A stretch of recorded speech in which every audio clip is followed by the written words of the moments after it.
सबैलाई नमस्ते। म कविता।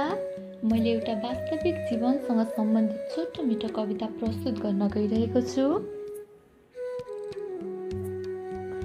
रुमलिएको साँझ अनि मिरमिरेको उज्यालो, रुमलिएको साँझ अनि मिरमिरेको उज्यालो, चम्किरहेको जुन अनि अस्ताउन लागेको घाम, चम्किरहेको जुन अनि अस्ताउन लागेको घाम, फक्रिरहेको फूल अनि ओइलाउन लागेको पातहरू, फक्रिरहेको फूल अनि ओइलाउन लागेको पातहरू, पाइरहेको जीवन अनि पाउन लागेको साथहरू, पाइरहेको जीवन अनि पाउन लागेको साथहरू, जोडिरहेको नाता अनि जोड्न लागेको साइनोहरू, जोडिरहेको नाता अनि जोड्न लागेको साइनोहरू, गरिरहेको कर्म अनि पाइरहेको प्रतिफलहरू, गरिरहेको कर्म अनि पाइरहेको प्रतिफलहरू, भोगिरहेको भोगाई अनि पोखिरहेको वेदनाहरू, भोगिरहेको भोगाई अनि पोखिरहेको वेदनाहरू, चलिरहेको चलन अनि चलाइरहेको रीतिहरू, चलिरहेको चलन अनि चलाइरहेको रीतिहरू, गरिएको सद्भाव अनि पाइरहेको मायाहरू, गरिएको सद्भाव अनि पाइरहेको मायाहरू,